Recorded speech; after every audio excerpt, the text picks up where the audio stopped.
मैं Pragya Srivastava, computer science department from ATS university Satna. हमारे department में 5 कोर्सेज रन होंगे कंप्यूटर साइंस के, जिसमें पहला है diploma in computer science, second है BCA ऑनर्स, थर्ड है आपका BSc IT ऑनर्स, फोर्थ है BTech CS एंड फिफ्थ है MCA। फर्स्ट है डिप्लोमा। डिप्लोमा आपका 1 साल का कोर्स होगा जिसमें 2 सेमेस्टर होंगे। इसकी मिनिमम एलिजिबिलिटी होती है आपकी 12th। इसमें 12th आपका कोई भी सब्जेक्ट हो सकता है, मैथ, साइंस, आर्ट्स, कॉमर्स, कोई भी स्टूडेंट ये कर सकता है। 1 साल में 2 सेमेस्टर में पास करके आप कोई भी कोर्स में जा सकते हैं। आगे आप चाहें तो इसको BSc या BCA कोई भी कोर्स कर सकते हैं, MCA भी कर सकते हैं BCA करने के बाद। सेकेंड आपका BCA। BCA आपका 3 साल का कोर्स होता है जिसमें टोटल 6 सेमेस्टर होते हैं। इसकी मिनिमम एलिजिबिलिटी होती है आपकी 12th commerce, maths, arts, science, कोई भी स्ट्रीम से हो सकते हैं आप। इस फील्ड में 2 स्ट्रीम्स में डिवाइडेड होता है। एक होता है आपका मल्टीमीडिया और दूसरा होता है प्रोग्रामिंग। अगर स्टूडेंट प्रोग्रामिंग में इंटरेस्ट रखता है तो वो आगे सॉफ्टवेयर डेवलपर या मोबाइल एप्लीकेशन डेवलपर बन सकता है। अगर उसको प्रोग्रामिंग डिफिकल्ट लगती है तो वो सेकेंड स्ट्रीम में जा सकता है, जिसे कहते हैं मल्टीमीडिया। मल्टीमीडिया के हेल्प से वो हॉलीवुड, बॉलीवुड की जितनी भी मूवीज होती हैं उसमें 3D एनिमेशन, 2D एनिमेशन में जा सकता है। यहाँ तक कि कार्टून नेटवर्क्स होते हैं, कार्टून नेटवर्क हो गया आपका, डोरेमोन हो गया, इस टाइप की फील्ड में वो अपने आप को टैलेंट शो कर सकता है। थर्ड है आपका BSc IT। BSc IT भी आपका 3 साल का कोर्स है जिसमें 3 सेमेस्टर होंगे। इसकी मिनिमम क्वालिफिकेशन है आपका 12th मैथ्स। इसमें मैथ्स होना कंपलसरी होता है क्योंकि इसमें आपके मैथ्स के सब्जेक्ट्स मेन होंगे। ये भी 2 स्ट्रीम्स में डिवाइडेड होता है। एक होता है प्रोग्रामिंग और दूसरा होता है कंप्यूटर हार्डवेयर एंड IT।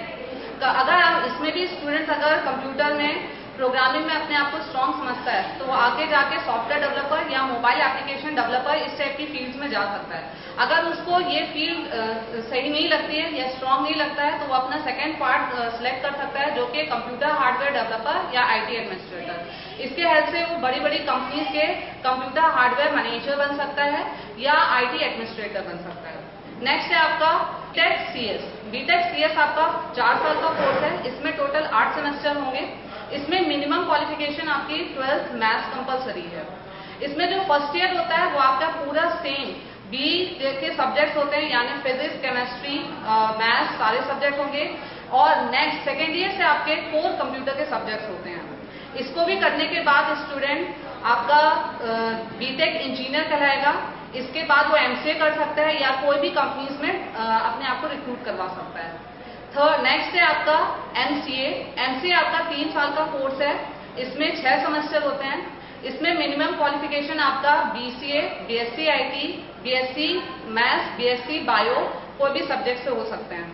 इसमें आपके AICTE के नॉर्म्स के अकॉर्डिंग हम लेटरल एंट्री करवा सकते हैं। मतलब अगर कोई भी स्टूडेंट BSc IT किया है या BCA किया है तो वो MCA के डायरेक्ट सेकेंड ईयर में एडमिशन लेता है। इस केस में उस स्टूडेंट को एक सब्जेक्ट एक्स्ट्रा देना पड़ता है। मतलब अगर कोई जो 4 स्टूडेंट्स हैं MCA के, अगर उसके 5 सब्जेक्ट होते हैं तो LE के स्टूडेंट को टोटल 6 सब्जेक्ट देने पड़ते हैं। एक सब्जेक्ट फर्स्ट सेमेस्टर का और सेकेंड सब्जेक्ट जो होता है वो सेकेंड सेमेस्टर का, उसको यहाँ पे क्लियर करना कंपलसरी है। कंप्यूटर साइंस एक मल्टी डायमेंशनल फील्ड है जिसके हर एक डायमेंशन अपने आप में मल्टी डायमेंशन है। इसमें स्टूडेंट इस कंप्यूटर साइंस को सिलेक्ट करके कई सारे डिफरेंट डायमेंशन में जा सकता है, जैसे आर्टिफिशियल इंटेलिजेंस। जैसे आप लोगों ने रोबोट मूवी देखी होगी, वो एक आर्टिफिशियल इंटेलिजेंस का एग्जांपल है। सेकेंड है मल्टीमीडिया। मल्टीमीडिया के हेल्प से आप 3D एनिमेशन, 2D एनिमेशन कर सकते हैं, जिसमें आपके हॉलीवुड की मूवीज, बॉलीवुड की मूवीज होती हैं, एडवर्टाइज होते हैं, कार्टून मूवीज होती हैं, वो आती है। थर्ड है आपका एथिकल हैकिंग।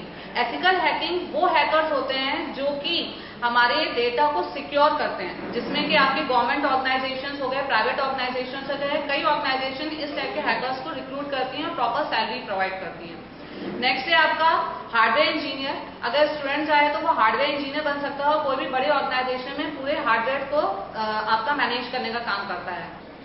अब अगर बात करें सिलेबस की, तो जो हमारे यहाँ सिलेबस डिजाइन होता है वो एक्सपर्ट्स के द्वारा डिजाइन होता है। ये एक्सपर्ट्स 10 से 12 साल तक के एक्सपीरियंस होल्डर हैं, जो कि इंडस्ट्री में भी जॉब कर चुके हैं, नेट क्वालिफाइड हैं और आपके गेट क्वालिफाइड हैं। जो सिलेबस होता है वो हमारे करंट ट्रेंड एंड टेक्नोलॉजी के अकॉर्डिंग डिजाइन होता है। इसका मतलब जो इंडस्ट्री की रिक्वायरमेंट होती है वही सिलेबस यहाँ पे डाला जाता है। जैसे हो गया आपका Python, cloud computing, artificial intelligence, जो रियल टाइम में जिस भी सब्जेक्ट की रिक्वायरमेंट होती है उसको हम टाइम टू टाइम अपडेट करते रहते हैं। अब अगर बात करें हमारे यहाँ की फैकल्टीज के बारे में, तो हमारे यहाँ टॉप क्लास की फैकल्टीज है जो कि नेट क्वालिफाइड, गेट क्वालिफाइड और हाईली एक्सपीरियंस्ड है, जो कि इंडस्ट्री से एक्सपीरियंस होल्ड करके लेके आए हैं। एकेडमिक्स के अलावा स्टूडेंट्स के प्रैक्टिकल नॉलेज के लिए हम लोग seminar, webinars, workshops, online seminars organise कराते हैं।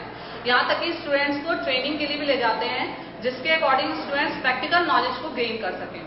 जो भी वर्कशॉप्स और सेमिनार्स होते हैं वो या तो एक्सपर्ट्स के द्वारा खुद आके दिए जाते हैं या ऑनलाइन क्लासेस के थ्रू डिलीवर किए जाते हैं।